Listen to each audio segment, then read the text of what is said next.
Hello! இன்னைக்கு நம்ம சில்வண்டு சமையலுக்காக பார்க்க போகிற ரெசிபி என்னென்னா, ஈஸியாக டக்குன்னு பண்ணிடலாம்.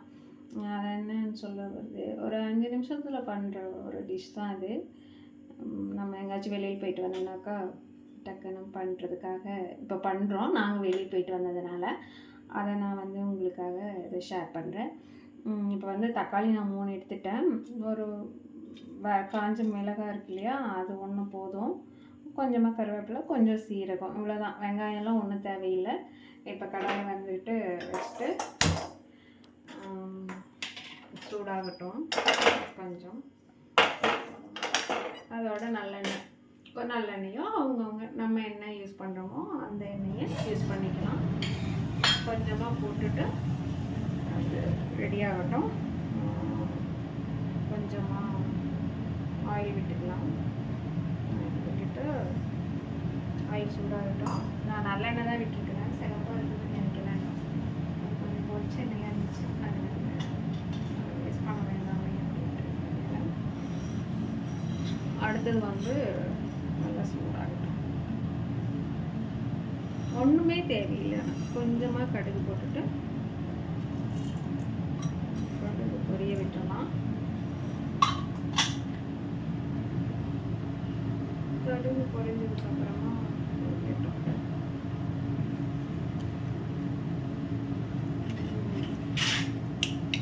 நல்லா கடுகு பொரிஞ்சதுனால கொஞ்சமாக சீரகம், கொஞ்சம் சீரகம் போட்டுடுவோம். இதோட ஒரு வெங்காயம் போட்டுக்கலாம். போட்டுட்டு இதுக்கு வெங்காயம்லாம் தேவையில்லை, பூண்டும் தேவையில்லை. இந்த தக்காளி நல்லா ஓரளவுக்கு வதங்கினதுக்கப்புறமா பெருங்காயத்தூள் போடணும். எப்பவுமே நம்ம பெருங்காயத்தூள் போடுற டெஸ்ட்டுக்கு ஆயில் போட்டோன்னா அது கருத்து போயிடும். அந்த இப்போ வர்றதெல்லாம் டேஸ்ட் மாறி இருக்கு. என்னன்னு தெரியல, தெரியுதுன்னா சொல்லுங்க. அதோட கொஞ்சம் மஞ்சள் போட்டுக்கலாம். இதெல்லாம் சமையலே தெரியாதவங்க கூட பண்ணிக்கலாம். எனக்கு பிள்ளைங்களாம் வைக்க தெரியும் அப்படின்னு சொல்கிற குழந்தைங்களோடு இதை பண்ணிடலாம். ஈஸியாக இருக்கும். மெயினாக வீட்டில் இருக்கிறத விட குழந்தைங்களாம் சாப்பாடு கொடுக்கலையும் ரூம் எடுத்து தங்கியிருக்காங்க, அவங்களுக்கு இது ரொம்ப யூஸாக இருக்கும். கொஞ்சம் வதங்கட்டும், அதுக்கப்புறம் பார்ப்போம். கொஞ்சம் உப்பு போட்டுக்கலாம்.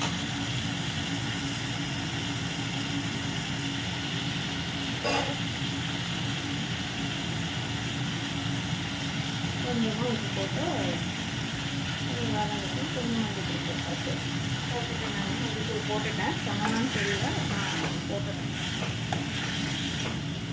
நான் கொஞ்சம் ரெட் கலர் தக்காளியாக இருந்துச்சுன்னா இன்னும் நல்லா ரெட்டாக வரும். இப்போ வர்றது என்னவோ இந்த மாதிரி ஆரஞ்சு மாதிரி தான் வருது.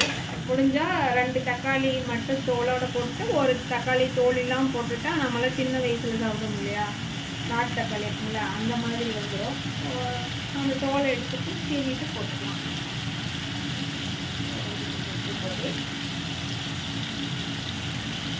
கொஞ்சமாக வரமிளகாத்தூள், தனி மிளகாத்தூள், வரமிளகாய் தனி மிளகாத்தூள் இருக்குங்களா, அது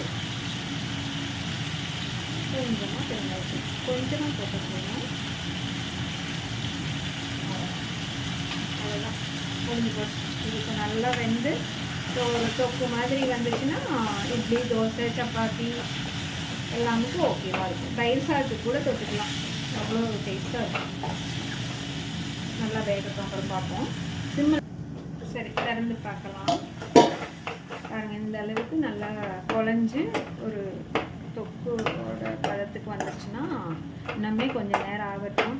இன்னும் கொஞ்சம் நேரம் இந்த எண்ணெய் போட்டு